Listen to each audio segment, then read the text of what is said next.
서울의 한 아파트에서 80대 여성이 숨진 채로 발견됐습니다. 이웃 주민들에게 당시 상황을 물어봤는데요.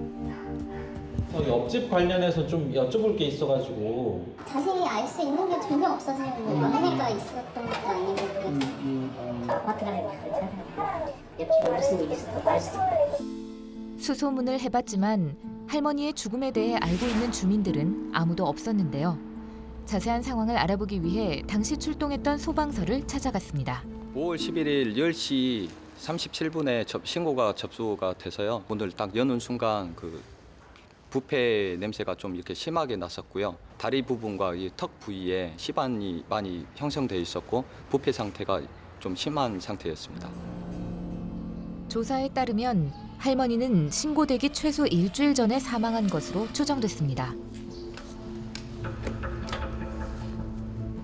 할머니의 죽음을 처음으로 알아챈 사람은 요구르트 배달원이었습니다.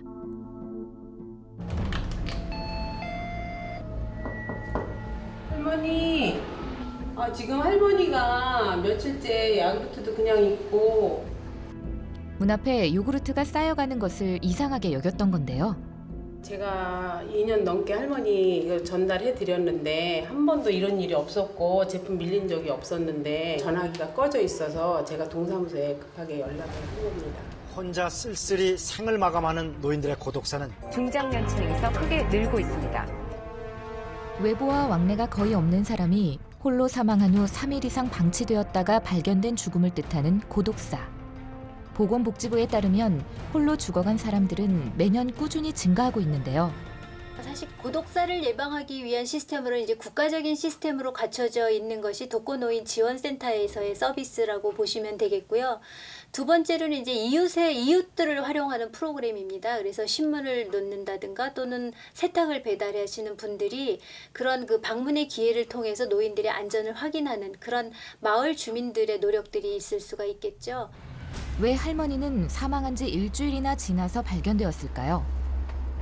그 어르신이 이제 네네. 우리 국민기초수급 나라에서 이제 지원을 받는 대상이시고요. 야쿠르트 배달로 해서 안부 확인 대상이셨던 거예요. 그러면 이제 5월 1일 날 할머니가 잠시 얘기 나누고 가셨거든요. 그리고 5월 11일 날 아침에 이제 야쿠르트가 안 들어가고 그대로 있다고.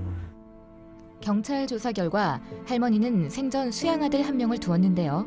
그조차 지난해 가을 마지막으로 찾아왔다고 합니다. 그런데 이제 요번에 돌아가시고 나서 장례 치르는 과정에서 자기가 진짜 친아들이라고 얘기를 하셔가지고 엊그저께. 예. 가족이 서로 왕래도 않고 막 이거 좋아하지도 모르니까. 사회적으로 독거노인을 돌보는 시스템이 잘 운영되고 있지만 이분에게 절실하게 필요했던 것은 가족의 관심과 보살핌이 아니었을까요?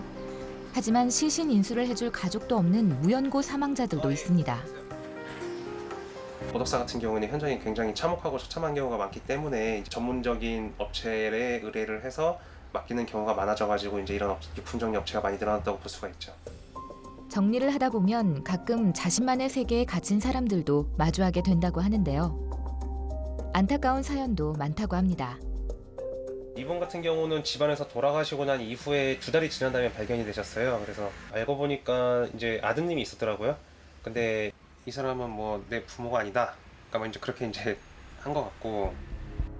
아들이 아버지의 시신 인수를 거부한 건데요. 이게 끝이 아니었다고 합니다. 정리를 하다 보니까 통장하고 도장하고 이제 사진이 나왔는데 이제 통장에 한 1,500만 원 가량이 찍혀 있었어요. 그래서 그 아들한테 연락을 해가지고 통장이 이렇게 나왔으니까 와서 가져갈 거냐 이랬더니 그 아들이 바로 택시를 타고 와서 통장을 가져가고 사진은 그냥 버리고. 이렇게 시신을 인수할 유족이 나타나지 않는 고독사의 경우 지자체에서 대신 화장을 해주는데요. 현대병이라고 하는 고독, 혼자는 못 산다. 더불어 살아야 된다. 예를 들어서 내외가 같이 살았으면은 그 중에 한 분이 먼저 돌아가시게 되면은 애들한테 들어가기도 나쁘고 그러니까 자기가 건강할 때까지는 혼자 사는 거죠.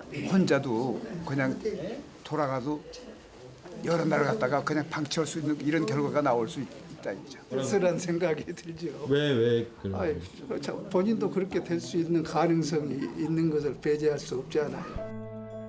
1인 가구가 증가하면서 우리는 앞으로 더 많은 고독사를 마주하게 될지도 모릅니다.